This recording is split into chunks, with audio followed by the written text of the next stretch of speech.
Hægt væri að draga úr brotthvarfi nemenda með bættri náms- og starfsráðgjöf. Framhaldsskólanemar kalla eftir sálfræðiþjónustu og telja vanlíðan nemenda í stóran þátt í að þeir hætti í skóla. Með því að auka og bæta náms- og starfsfræðslu í skólum væri hægt að draga úr brottfalli nemenda. Tæp 60% nemenda fá litla eða enga náms- og starfsfræðslu í skólanum. Nemendur telja þörf á að bjóða upp á sálfræðiþjónustu í framhaldsskólum. Á málþingi Félags náms- og starfsráðgjafa í Háskóla Íslands í dag var rætt helstu ástæður brottfalls nemenda og leiðir til aðgerða gegn því. 30% framhaldsskólanema hætta námi og brottfall úr skóla langmest hér á landi af Norðurlöndunum.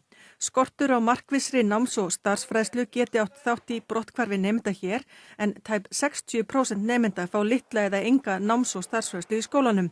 Framhaldsskólanemar kalla eftir sálfræðiþjónustu og telja að líðan nemenda eigi stóran þátt í miklu brotthvarfi þeirra úr skólum. Einnig viljum við sjá endurskoðun á 3 ára kerfinu. Við teljum að félagsleg einangrun hefur aukist mikið með tilkomu kerfisins og fólk sundrar svolítið frá hópunum og það er rosa mikið álag á nemendur sem veldur aukna ákall á sálfræðiþjónustu.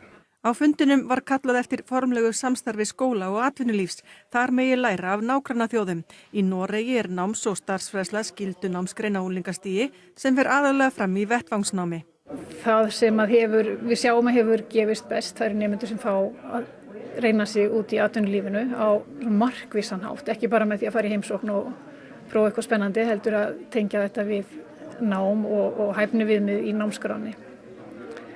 Og markmið með þessari námsgrein að nemendur læri sjálfa sig og hugsi hvað þau vilja gera við líf sitt, hvað þau langar að vinna við, hvað þau langar að læra og svo framvegis. Þetta fjallar ekki það að þau eigi að flýta sér að því að taka ákvörðun nám eða störf, heldur að læra nám og störf, sjálf sig, möguleikana í menntakerfinu.